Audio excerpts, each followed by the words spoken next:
just with a new update. Haven't done one for a while. Lighting's a bit better. I've got the studio lights out now. Audio is now set up properly. But I just wanted to talk about some of the stuff that's been going on here. Nothing too exciting, too drastic, but it is stuff you should be aware of. First thing is, I'm going to talk about Carrefour again. As you know, I'm not the greatest fan of theirs. We're badging new stuff is new when it's second hand. I've had every electronic item, and we've had toasters, pretty much everything in there, kettles, everything's been faulty. We've had to replace them all at least once. And then obviously I had the tab issue where it was actually still had somebody's other information on it, which told me that a lot of this stuff is probably just second hand. And I was in there with a couple today, because I was looking at getting a TV. Crazy me, actually looking at buying something from Carrefour.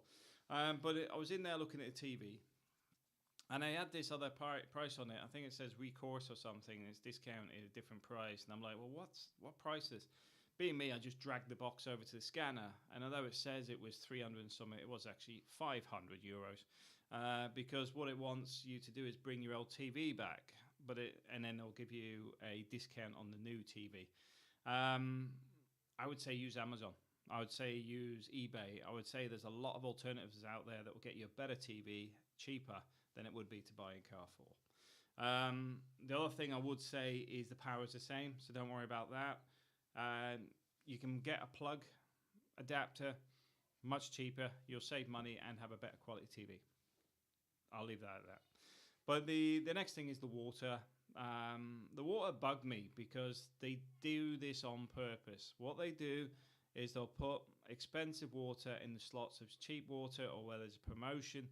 So you'll go and pick the water up thinking it's, I don't know, say 45 cents for 5 gallons or whatever, 5 litres. Get to the counter and it's €1.20, because they are actually doing this on purpose. We had it today with chicken.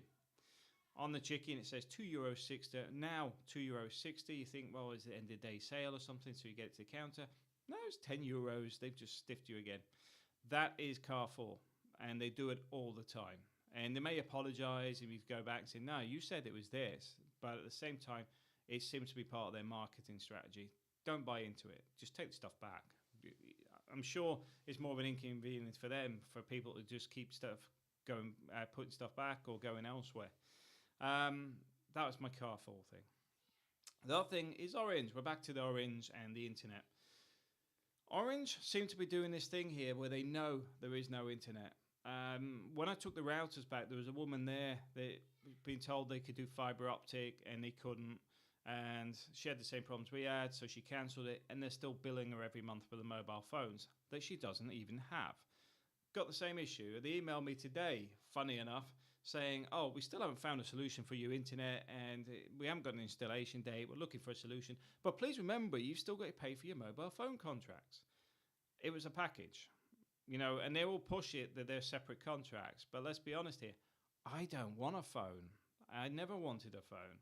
My wife doesn't need a phone. She was quite happy with her other SIM. They do this so that when the internet fails, they're still trying to get you into a contract for the next 12 months. Just take it back and don't accept the rubbish they come out with. You don't have to have it. It is not contractually obliging because it was a package. It was sold as a package. It was sold internet plus phone. Not, we have no internet, so just keep paying for the phones. That wasn't part of it. Take it back and cancel it with a bank and dispute it, because at the end of the day, they're doing it on purpose. Don't get caught up in it. And the reason I say this is it's quite common in Spain for people to try this sort of rubbish. And I'm getting very, very tired of it. And if you have these experiences, please share them, because I'll quite happily broadcast them out here so other people know how to avoid these things. In this case, just tell around and say, if they get the internet and they give you 2 mobile phone SIMs, say, you keep hold of the SIMs if I've got to have these as part of a package. Because until you've got the internet working, there is no package. Because if you can't get the internet, I don't want this. Just be a bit more aggressive with them. Because everybody's happy and smiley when they're selling you something here. But as soon as there's a problem, they seem to disappear like lightning. Frustrating, annoying, but welcome to Spain. Now, that's my negative stuff on Spain. I've got to admit, I've been dealing with a business professor up in Barcelona as well, he teaches people for MBAs and different mentality, different experience, etc. And that's one of the things I've been busy with. Well, this weekend, for example, is on Skype calls and things. But the point being is not everywhere in Spain's the same, but you will find companies will abuse it if they can. I've experienced out in the Philippines because a lot of these companies are so big, they just don't care because they control the monopolies. And they will try and manipulate and do stuff to suit themselves because that's what they do. That's how they are rich and powerful, because they abuse people, not because they're fluffy and helpful and useful. So bear that in mind.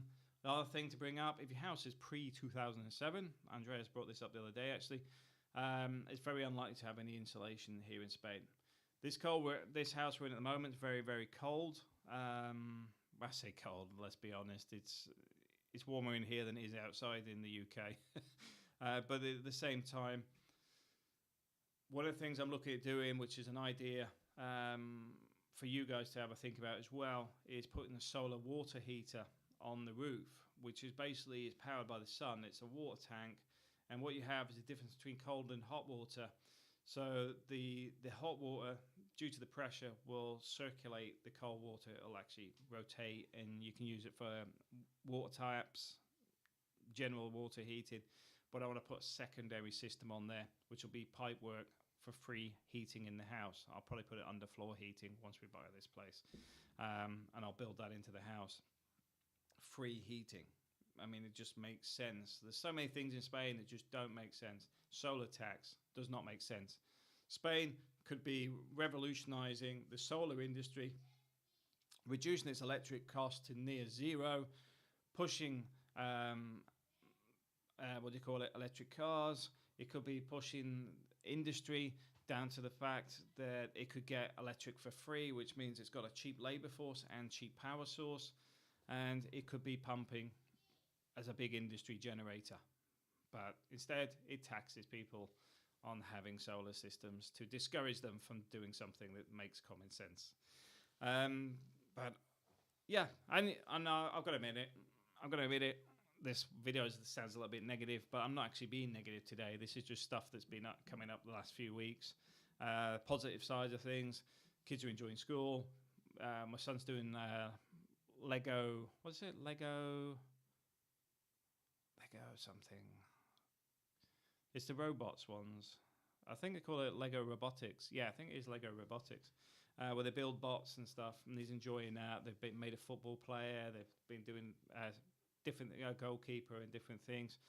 It's good for the kids. One of the things I do find that they do too much here is give them too much homework, because the kids can have an extra 2 hours homework a day, which is a bit excessive because they don't get them home till 5 o'clock by the time they finish with the after school activities and stuff. So sitting there till about 8 o'clock, 9 o'clock, just because there's so much homework to do is a bit excessive. And as you know, I'm not a fan of the mathematics system here. I find it long-winded and actually hindering kids, because I think if you use traditional method, although it's boring and dull to get started, once it's locked into your brain, it's very easy to do, and not everybody gets it. But why should everybody else have to get a hindered system rather than people that struggle with mathematics move on to that system? Why does one shoe have to fit all? The schools are all about well-rounded people. If we're all well-rounded and individuals, so why do we have a singular system when it doesn't make any sense? Because it's actually a contradiction in schooling for this sort of hippie, well-rounded thing, rather than preparing people for the real world being horrible and nasty. well, competitive. That's the polite way of putting it. My plants are doing well, by the way. I've invested a lot of money in plants. I don't know how much I've spent. I don't want to know how much I've spent.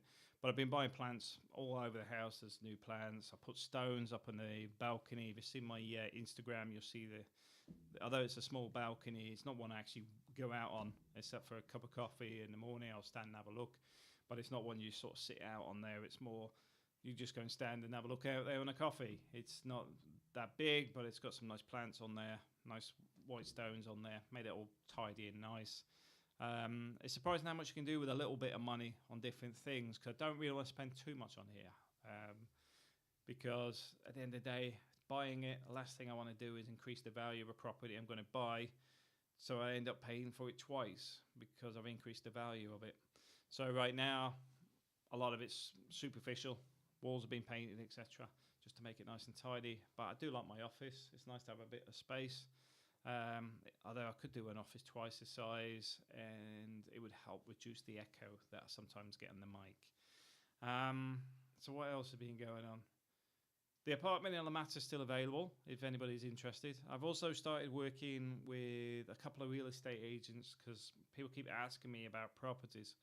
The guys I know are pretty good, and honestly, they're pretty good. You will get some flack off them sometimes, and I'll be honest, the flack is because of the way they get treated by people sometimes. I know myself, when I have people book appointments and then not bother showing up, I'm sort of like, why didn't you just message me? Why am I still here on a Saturday afternoon when I could have gone and took the kids to the park or something, because you promised you'd be here at 12 o'clock or whatever. But instead, you just don't bother. You think, it doesn't matter, I just won't show up. It doesn't matter. But in mind, a lot of time, I do stuff for free. And that's why it's even more annoying. But common courtesy, doesn't cost nothing, but it's appreciated a lot. What else could we got going on? I know I'm rambling on a bit today, but I'm just trying to do a quick catch up. The van's got its ITV coming up. I think this will be the last ITV. I'm going to have a look at what I need to do to make a UK car compliant for Spain, because if everything goes well over the next 3 months, I'll be buying a car in the UK and bringing it back. There's a reason for this. I've looked at new cars, and I can't justify the cost they charge here. They're overpriced. But then I look at the second-hand cars, and so many of them have been running to the ground that I do not want to invest in a lemon. You know, at the end of the day, the van, I've had to do a lot of repairs on that to keep it running and to keep it ticking over. But in all honesty, for the time I've had it, it's been good. You know, at the end of the day, when we had to go to Valencia, it made it all the way to Valencia and back, which is a long distance in an old van from the 90s.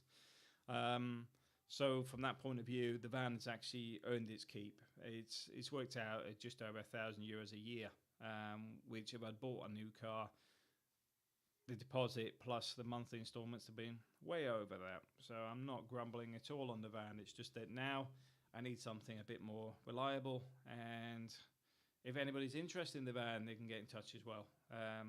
Because like I said, it's old, it's tired, but if you're a Volkswagen fan, you may be interested, because it does have some extra things like the solar panels already fitted. But beyond that, it does need a lot of work. But it goes through the ITV every single time. It's never failed an ITV. And that's one of the things I do like about it, is the fact it gets through every time. And when it's got problems, it's more it's having a bad day rather than a major overhaul. You know, for example, the alternator's loose, so you go to climb under it and tighten it up. And that's it. It's away again. The water pump's loose, climb under, tighten it up, away you go. Nothing major. So although it's not perfect, it does keep going and going, which is one of the things that sort of makes you think, should I keep it when I get a new car as well? Because at the end of the day, I don't mind parking that in Torrevieja and people bump park it, because quite simply, that's what they do. You know, at the end of the day, there ain't a lot of ways to get away from the way people drive. At the same time, the van doesn't really matter, but a new car might. But anyway, what's everybody else been up to? And one important thing, which is another reason I want to bring this one up, I lost all the emails. The server went down. You probably noticed the websites are gone. I've lost everything. So I've had to start that again from scratch. I'm going to dedicate some time to that, to rebuild the Alicante.net and then the torrelamata.com. It's annoying. It's annoying because it's my web host. They have this thing where they're basically trying to bill you for software that you don't need. And it does seem to be a scam. And I do use the word scam very rarely, but reading up and seeing other people that have had this same issue and how they dealt with it with me, I shout scam. It's just to extort cash. Because they just back you into a corner, and it does seem that same company that bought HostGator have have done similar stuff with other companies that they bought. It does seem to be a cash generator for them, and they were very abusive with it. Not abusive in shouting and swearing at you, but abusive in the sense they'll lock your sites down and basically expect you to pay for software from them to fix the problem.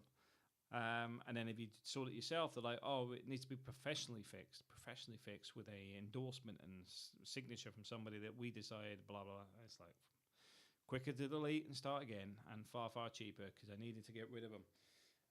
But lost a lot of stuff.